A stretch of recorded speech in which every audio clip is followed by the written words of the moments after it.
നമസ്കാരം. സൗദി അറേബ്യയുടെ അഭിമാന മെഗാ സിറ്റി പദ്ധതിയായ നിയോമിൻ്റെ നിർമ്മാണവുമായി ബന്ധപ്പെട്ട് ഇപ്പോൾ വീണ്ടും വിവാദങ്ങൾ ഉയരുകയാണ്. പാശ്ചാത്യ മാധ്യമങ്ങളാണ് ഇത് സംബന്ധിച്ച വാർത്തകൾ ഇപ്പോൾ പുറത്തുവിട്ടിരിക്കുന്നത്. $1 ട്രില്യൺ ചെലവഴിച്ചാണ് ഈ ഒരു വലിയ പ്രോജക്റ്റ് സൗദി അറേബ്യ നടപ്പിലാക്കുന്നത്. വിവിധ രാജ്യങ്ങളിൽ നിന്നുള്ള ലക്ഷക്കണക്കിന് തൊഴിലാളികളാണ് ഇതിൻ്റെ നിർമ്മാണ പ്രവർത്തനങ്ങളിൽ പങ്കെടുക്കുന്നത്. ഇവരെ താമസിപ്പിച്ചിട്ടുള്ള സ്ഥലങ്ങളുമായി ബന്ധപ്പെട്ടാണ് ഇപ്പോൾ വിവാദങ്ങൾ ഉയരുന്നത്.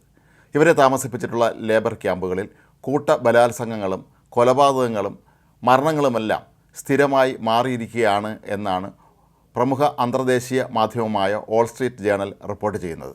പാകിസ്ഥാനിലും ബംഗ്ലാദേശിൽ നിന്നുള്ള ഏതാണ്ട് 1 ലക്ഷത്തോളം തൊഴിലാളികളാണ് ഈ ലേബർ ക്യാമ്പുകളിൽ താമസിക്കുന്നത്. ഈ ലേബർ ക്യാമ്പുകളിലെ സ്ഥിതി അതീവ ശോചനീയമാണ് എന്നാണ് വാൾ സ്ട്രീറ്റ് ജേണൽ പറയുന്നത്.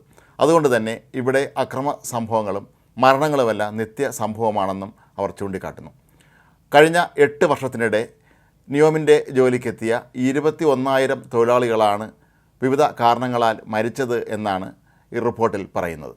താമസിക്കുന്ന ഈ ലേബർ ക്യാമ്പുകളിൽ കുറ്റകൃത്യങ്ങളും മയക്കുമരുന്ന് ഉപയോഗമൊക്കെ തന്നെ വളരെ കൂടുതലാണ് എന്നാണ് ഇപ്പോൾ പുറത്തു വരുന്ന മറ്റൊരു റിപ്പോർട്ട്.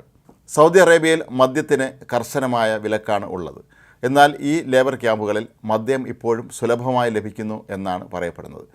പുറത്തുനിന്ന് പലരും ഇവിടേക്ക് മദ്യം എത്തിക്കുന്നതായും ഇതിനെ തടയാൻ ശ്രമിച്ച സുരക്ഷാ ഉദ്യോഗസ്ഥനെ ചില തൊഴിലാളികൾ കയ്യേറ്റം ചെയ്തതായും വാർത്ത പുറത്തു വന്നിരുന്നു. ലേബർ ക്യാമ്പുകൾ അങ്ങേയറ്റം വൃത്തിഹീനമാണെന്നും അതുകൊണ്ട് തന്നെ ഇവിടെ ആരോഗ്യ പ്രശ്നങ്ങൾ സ്ഥിരമായി ആളുകൾക്ക് ഉണ്ടാകാറുണ്ടെന്നും പറയപ്പെടുന്നുണ്ട്. നിരവധി പേർ ഇതിനോടകം തന്നെ വിവിധ രോഗങ്ങൾ ബാധിച്ച് മരിച്ചുവെന്നും ഇവർക്ക് മതിയായ ചികിത്സ ലഭിച്ചിട്ടില്ല എന്നുമൊക്കെയാണ് ഇപ്പോൾ പാശ്ചാത്യ മാധ്യമങ്ങൾ കുറ്റപ്പെടുത്തുന്നത്. ഇത്രയും വലിയ തുക മുടക്കി നിർമ്മിക്കുന്ന ഈ പദ്ധതിയുടെ ഭാഗമായി യാതൊരു തരത്തിലുമുള്ള സുരക്ഷാ സംവിധാനങ്ങൾ ഏർപ്പെടുത്തിയിട്ടില്ല എന്നാണ് മറ്റൊരു പരാതി. അതുകൊണ്ട് തന്നെ ഇവിടെ അപകടങ്ങളും മരണങ്ങളും നിത്യസംഭവമായി മാറുന്നതായും റിപ്പോർട്ടുണ്ട്. സൗദി കിരീടാവകാശിയായ സൽമാൻ രാജകുമാരൻ്റെ സ്വപ്ന പദ്ധതിയാണ് ഈ നിയോം എന്ന വൻ നഗരം. 10,000 ഹെക്ടർ പകർന്നു കിടക്കുന്ന ഒരു വിശാലമായ സ്ഥലത്താണ് ഇതിൻ്റെ നിർമ്മാണം നടക്കുന്നത്. കൂടാതെ ഇതിൻ്റെ മറ്റൊരു പ്രത്യേകത 110 മൈൽ ദൈർഘ്യമുള്ള ഒരു കെട്ടിടമാണ് ഈ നഗരത്തിൻ്റെ മറ്റൊരു പ്രത്യേകത. ദി ലൈൻ എന്ന് പേരിട്ടിരിക്കുന്നതാണ് ഈ പദ്ധതി. ഈ പദ്ധതി പൂർത്തിയായി കഴിഞ്ഞാൽ 90 ലക്ഷത്തോളം പേർക്ക് ഇവിടെ താമസിക്കാൻ കഴിയുമെന്നാണ് കണക്കാക്കപ്പെടുന്നത്. എന്നാൽ ഇതിൻ്റെ നിർമ്മാണം പൂർത്തിയാക്കാൻ ഇനിയും ഒരു 50 വർഷമെങ്കിലും എടുക്കും എന്നാണ് ഇതിനായി കരാർ ഏറ്റെടുത്ത കമ്പനി പറയുന്നത്. കൃത്യമായ പ്ലാനിംഗ് ഇല്ലാതെയാണ് ഈ പദ്ധതിയുടെ തുടക്കം കുറിച്ചത് എന്നും അതുകൊണ്ട് തന്നെ തങ്ങൾക്ക് പെട്ടെന്ന് തന്നെ ഇതിന് നിർമ്മാണ പ്രവർത്തനം പൂർത്തിയാക്കാൻ കഴിയില്ല എന്നുമാണ് അവർ പറയുന്നത്. 2034 ഫിഫ ലോകകപ്പ് മത്സരങ്ങൾ നടക്കുന്നത് സൗദി അറേബ്യയിലാണ്. അതിൻ്റെ ഭാഗമായി അവിടെ നിരവധി സ്റ്റേഡിയങ്ങൾ, അതും പടുകൂറ്റൻ സ്റ്റേഡിയങ്ങൾ നിർമ്മിച്ചുകൊണ്ടിരിക്കുകയാണ്. നേരത്തെ ഉണ്ടായിരുന്ന പല സ്റ്റേഡിയങ്ങളും പുതുക്കി പണിയുകയാണ്.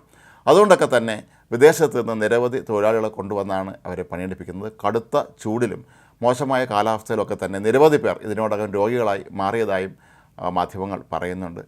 ഏതായാലും ദ മിറർ ഉൾപ്പെടെയുള്ള പാശ്ചാത്യ മാധ്യമങ്ങൾ ഇപ്പോൾ സൗദി അറേബ്യയിൽ നടക്കുന്ന ഈ ഒരു നിർമ്മാണ പ്രവർത്തനത്തിനെതിരെ ശക്തമായ വിമർശനവുമായിട്ടാണ് രംഗത്തെത്തിയിരിക്കുന്നത്. എന്നാൽ സൗദി സർക്കാരാകട്ടെ അല്ലെങ്കിൽ സൗദി കിരീടാവകാശിയായ സൽമാൻ രാജകുമാരൻ്റെ ഭാഗത്തു നിന്നാകട്ടെ ഒരു തരത്തിലുമുള്ള വിശദീകരണങ്ങളും ഇക്കാര്യത്തിൽ വന്നിട്ടില്ല എന്നുള്ളതാണ് ശ്രദ്ധേയമായ കാര്യം.